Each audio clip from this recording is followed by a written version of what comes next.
Hello my soccer universe. The past weekend felt like the first proper weekend after a small winter break, with Liga coming back, Spanish football coming back, and quite some action overall.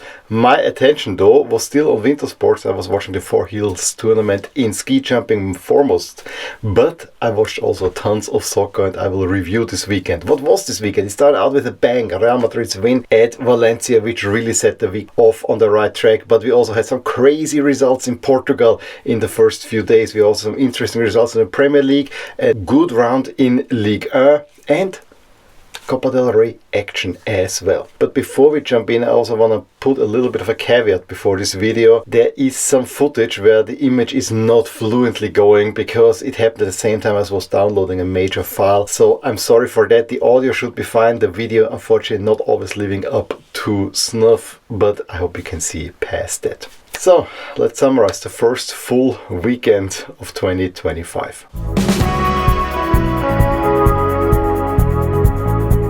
In the first Premier League game of 2025, Arsenal completed round 19 with a 3-1 away win at Brentford. However, they were lucky to be 1-1 at the break because after Mbeumo gave Brentford the lead, there was a pretty big save by Raya in there. They could have doubled the lead for Brentford. However, Gabriel Jesus taps one home in the 29th minute to get an equalizer, and then right after the half, it is Merino and Martinelli that quickly make it 3-1 for Arsenal, therefore settling the game, and there was no coming back for Brentford.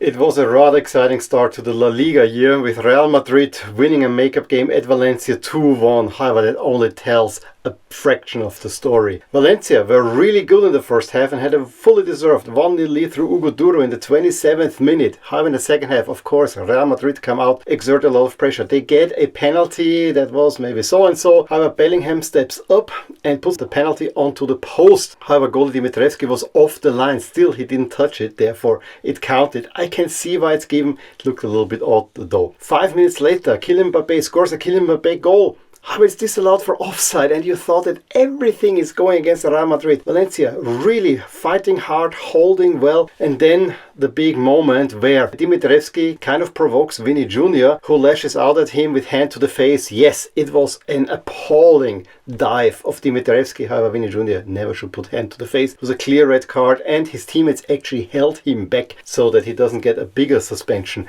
out of this one. However, that actually changed the game because then Modric came on and he gets 5 minutes after he came on the equalizer. He's now the oldest Real Madrid player to have ever scored after an assist by Bellingham. And then Valencia were really trying to hold on to the draw, but they basically assisted Bellingham. There was just too much pressure on the Valencian defense and two bad passes landed Bellingham, who can run onto goal. And yet Real Madrid probably deserved win. However, with all the drama and all the fight that Valencia put in, a draw would have probably also been deserved in a way. But what is deserved in this game? In this form, Valencia will not relegate it. However, they need to be able to repeat this form.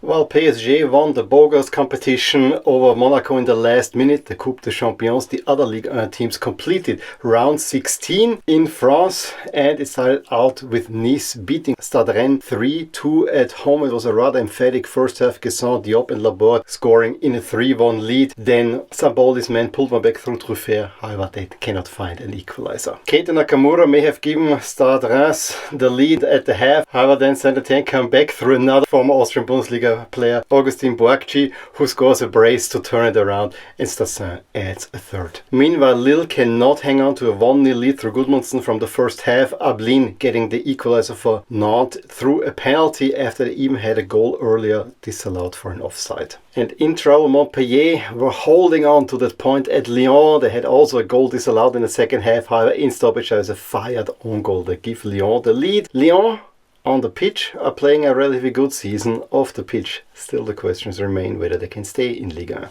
Brest lose 2-0 at Angers, rather disappointing result for them. While Toulouse got a pretty big win, a 1-0 at Lens through an up-to-the penalty after they already had been a man up because Pereira da Costa was sent off with a direct red card after he had come on at the half time. More former Austrian Bundesliga goodness as Manuel Emega, former Sturm Graz player, gets the third goal in Strasbourg's 3-1 comeback win over Auxerre. And lastly, OM solidified their second spot with a romping 5-1 win over Le Havre. Rongier, Nadir and Mopé already in the first half. Wahi and Garcia add 2 more before Andrew Ayew pulls one back very late on for Le Havre.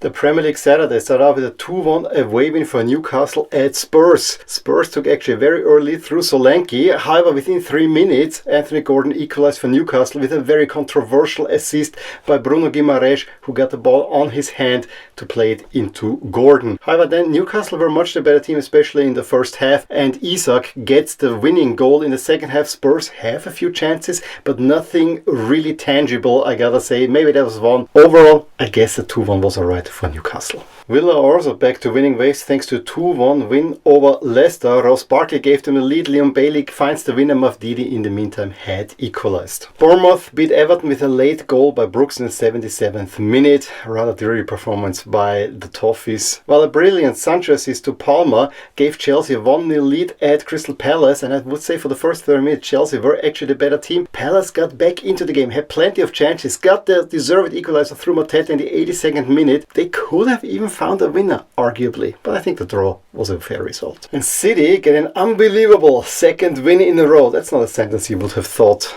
we would utter. Zufall with an own goal setting City on the way, then Haaland before the half and after the half making it 3-0. Phil Foden for a Fulco goal late on 4-1. But yeah, City might be on the mend, storming into the Champions League potentially. Meanwhile, Ivan Juric must feel like he's in the wrong movie, losing 5-0 at home to Brentford. The Brentford team that had just lost to Arsenal. Kevin Schade, Mbeumo with 2 goals, and then Luis Potter and Wissa making the route complete. Southampton seem to be gunners. And in the late game, we had also a controversial 1-1 between Brighton and Arsenal. Nwaneri, in his only second ever start for Arsenal, gave the Gunners the lead in the 16th minute, and Arsenal more or less controlling game. However, second half, Brighton came out. They got a penalty that Arteta really didn't like. I think it was one of those modern penalties. I would rather not have seen it given, but Joao Pedro converts it, and it's 1-1. And then that was too little from Arsenal. It was not a good performance by Arsenal, who also seem rather going sideways than really challenging Liverpool. The Sunday in the Premier League saw bad weather coming that almost had the Liverpool United game postponed, but also 2 exciting 2-2 draws. First at Craven Cottage, Ipswich twice took lead, first through Smočić, they had the halftime lead, then Raul Jimenez equalized by a penalty, then there was another penalty game just a few minutes after Raul Jimenez converts that. Delap really emphatically converted that one in the 71st minute. However, Ipswich cannot hold on to that win, which will ultimately be probably their undoing. They give away another penalty, and again it's Raul Jimenez who salvages a draw for Fulham. And then United show their true face and a really positive performance to grab a 2-2 draw at Anfield in a really gripping game. That game got better the longer it went.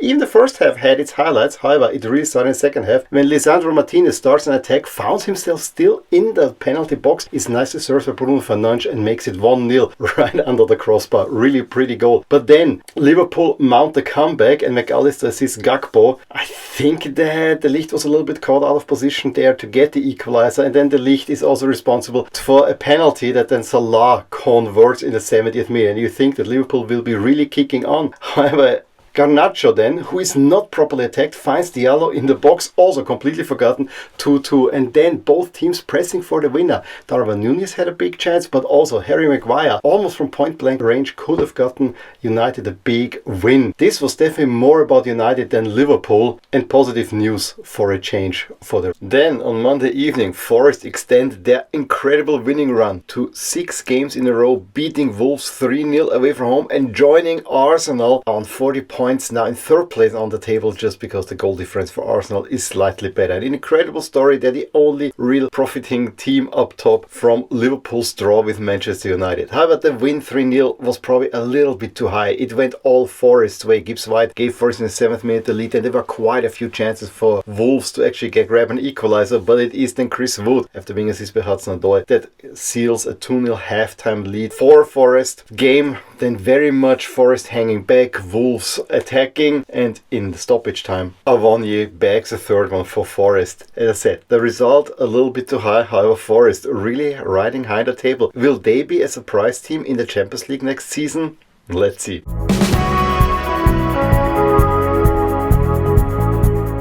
What a mad weekend in Portugal. And I repeat myself, the Portuguese league might have the best title race in Europe. A true battle royale between the three best teams that are very close to each other. And it could really be that every weekend we get a new leader on the other side.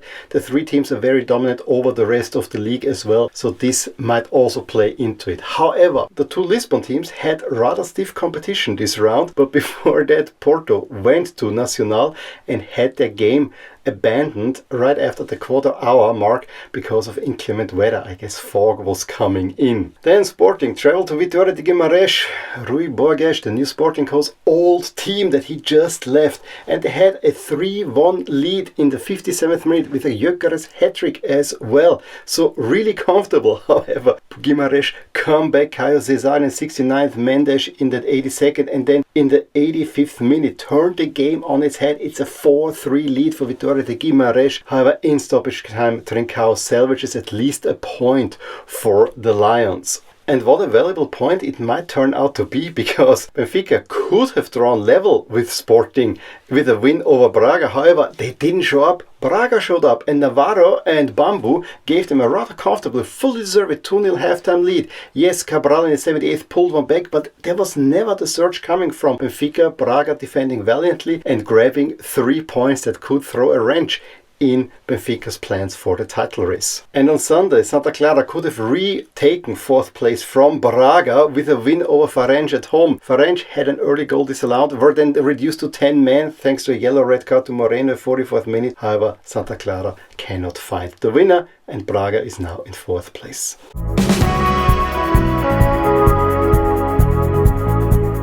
We also had a full Spanish Cup round over the weekend with quite some interesting results. You see a couple of them here. Not featured here is Pontevedra beating Real Mallorca 3-0 at home. Yes, Real Mallorca played a second string squad because they're playing in the Super Copa during the week.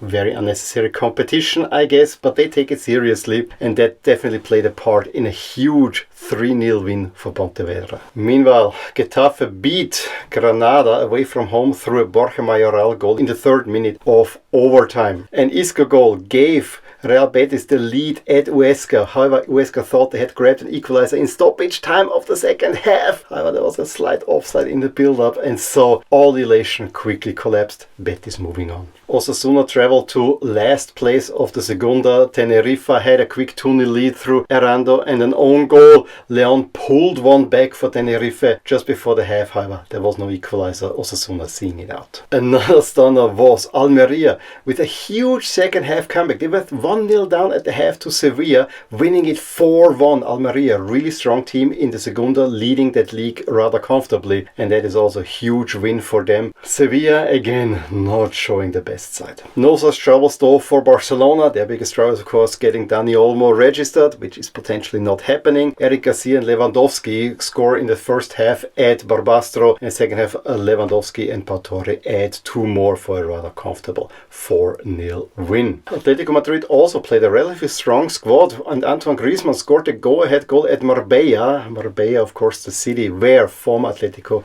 Madrid president Gil was the mayor of. It is the only goal of the game. A little bit disappointing. After having eliminated Girona on penalties, Logroñés also took Athletic Club to penalties. However, this time their luck ends. Yes, Nico Williams misses the third for Athletic Club. However, at that point, Logroñés also had missed already 2, and so Athletic Club see it out with a 4-3 win. A little bit less trouble for Real Sociedad at Ponferradina, winning 2-0.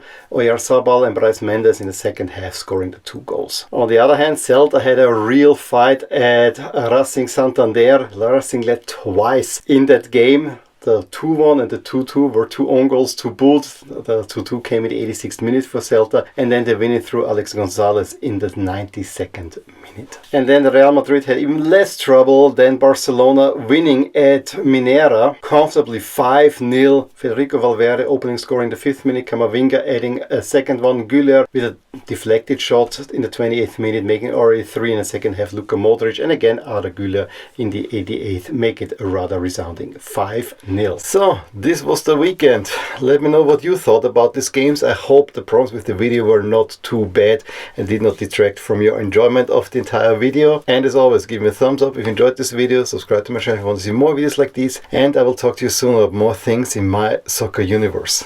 Bye!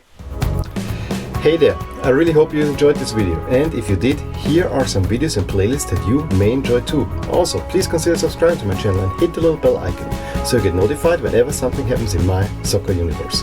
And with that, have a wonderful day. Bye!